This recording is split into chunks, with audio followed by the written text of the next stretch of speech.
people, because it makes me know that it's not just about the flag. There are really good people out here. Well, Sims says he is happy that he has enough business to earn the extra money to support his family. He also says capitalism is the American way, and he's definitely cashing in on it. Well, if you've just seen in that earlier video segment, there is definitely a double standard for not only women in our judicial system, but also blacks themselves in political correctness crap, which is a travesty to America.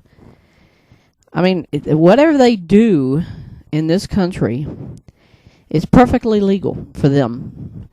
If a white person would have done that and sold Confederate battle flags, the police would have taken him down off of the web.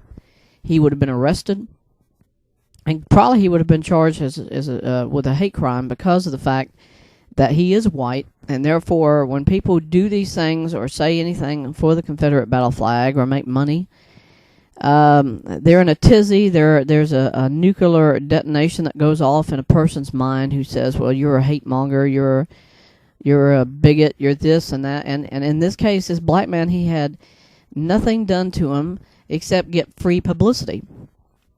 And if you notice what he did, it was like, oh, well, I don't see hate in the flag. And it's like, boy, I wish all blacks had that same viewpoint, because if you did, there'd be nothing would have happened to the South Carolina flag. It'd still be there.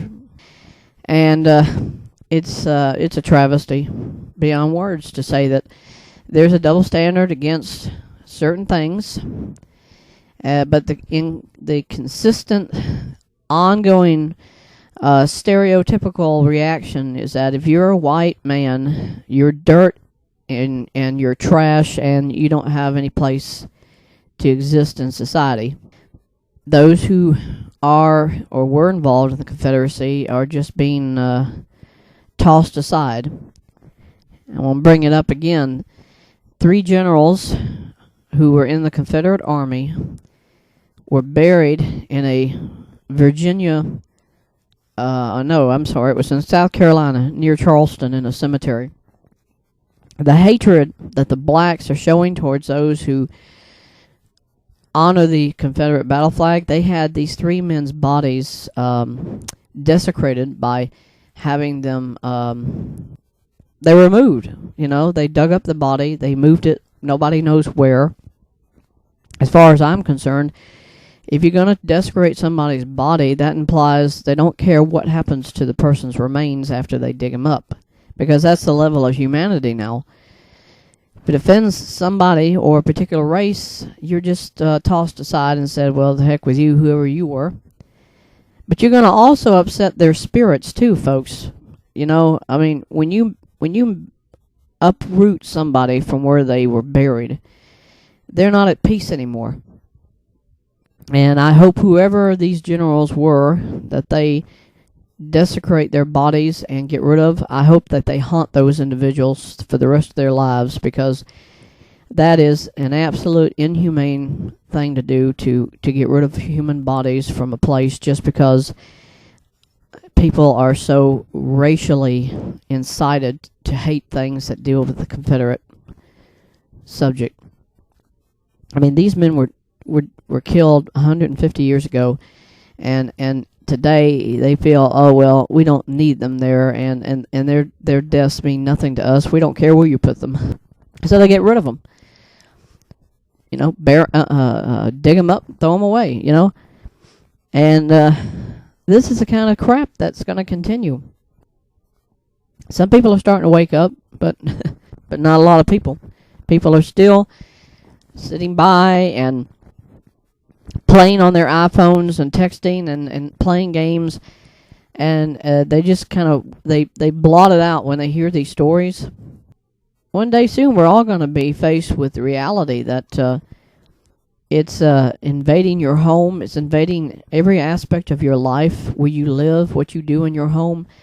And then what are you going to say then? Oh, well, I guess I just have to conform. I guess I have to just comply with and obey whatever the government tells me. And that's giving up.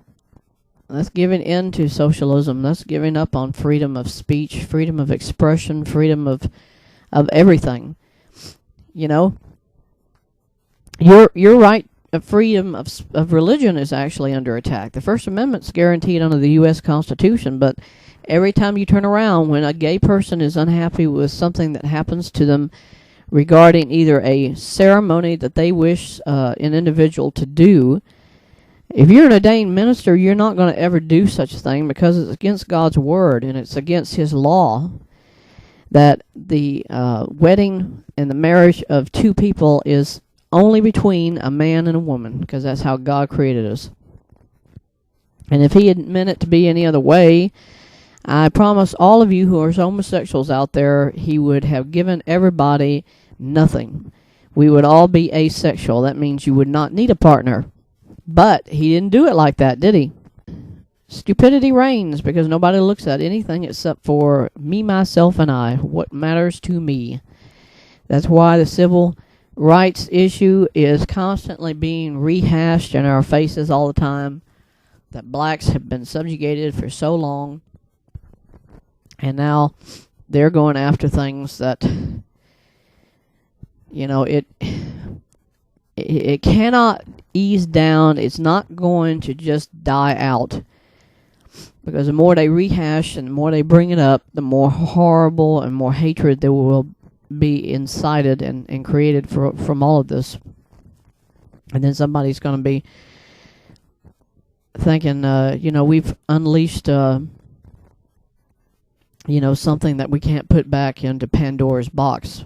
And then once that, you know, the fuse has been lit, and when the bomb finally goes off, there ain't going to be anything anybody can do to stop it. Not even probably the National Guard.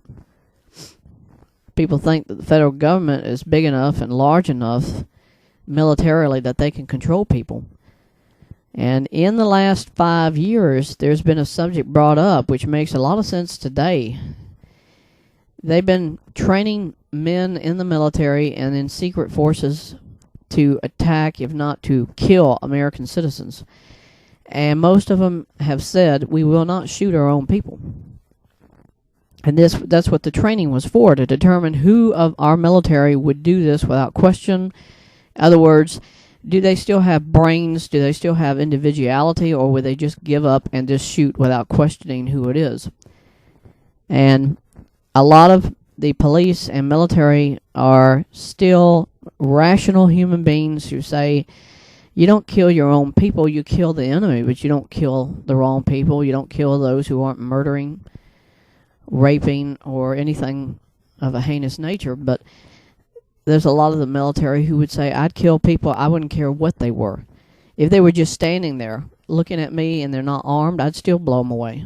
And that's what people are doing.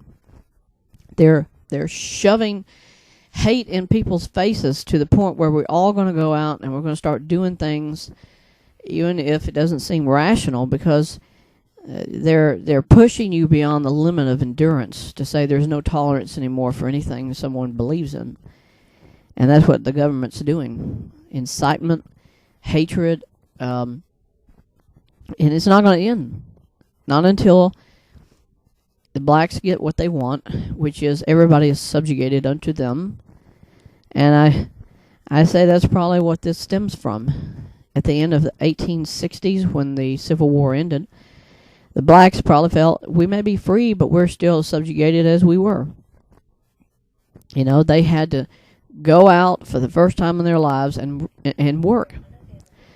Beyond working, they had really no way to protect themselves or find any way of surviving, because they depended on their masters to take care of everything. Food, housing, medicine, whatever. And now they had to do it all by themselves. So in 150 years since, they scraped by. And then when welfare began, sometime I think in the 40s or the 30s, they all got on it. And they've been living on it ever since. And now society is saying, oh, those poor people, they deserve retribution. Who are these people? Well, they're the ones who are pushing all of these things against Southern heritage. And as soon as they get finished with destroying what's left of the Southern culture, the heritage of this country, of this part of the United States, they'll go after something else. And it'll just progressively keep incitement going everywhere. And boom, boom, boom, boom, boom. Then you got this massive racial war starting. Because it ain't going to be called the Civil War next time. It's going to be called racial war. And there's a lot of people who still have the right to carry guns. And this is something Obama has been shoving in everyone's faces. You don't need a gun to protect yourself. No, he's saying you don't need a gun to protect your home, protect your life, protect your personal preferences as an American citizen, because the faster we can get rid of your gun, the less chance you're going to be able to fight against those who are going to be coming into your house soon and taking everything, shredding your flag, shredding your life into a ball of goo, because we've got to have absolute social control and socialism running everything. And you know, it is not surprising to see what's going on in this country, because this is what the socialists have been saying would happen ever since the early 1970s. You know, capitalism is dead. Communism is the only sure way to control. China has its hands in Obama's, and now you've got also North Korea. Indirectly, they are tied with us. Cuba definitely is, and Cuba is the same country it was when John F. Kennedy was still in office. They are still socialist, they are still communist, and everybody says, oh, well, we just have to forget about that. It's like you cannot forget a regime, ASP, if it's still in there.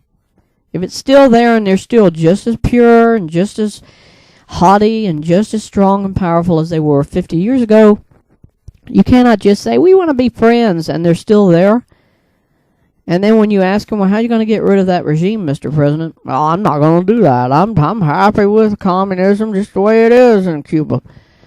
And the hidden agenda before and behind Obama is he's already a socialist. He's already a communist. He don't have to do anything. He just sits back and shakes hand with Raul Castro and Fidel and says, hey, I'm so sorry that Kennedy tried to wipe you guys off the map back in 1962 because I'm the same as you, folks. I'm the same thing. You know, that's the sort of attitude that now is in society. And people still want to ignore it. They want to think, nah, that's not true. That's old history. It's outdated. Well, the media can tell you little bits of facts about things, and if you still don't want to listen, then that's your stupidity at work. And all I hope for in this nation is that people will wake up one day and say, we're not going to let this continue, and somebody will stop it. Because that's called freedom. And that's called liberty. And you can't get it from just sitting back and thinking that the government's going to take care of everything. George Washington fought for liberty. He fought for freedom. Every known famous American in the early days of the war for independence died or took their life in their hands to protect this nation. And people don't want to do that. They think, oh, well, that's what the military is supposed to do.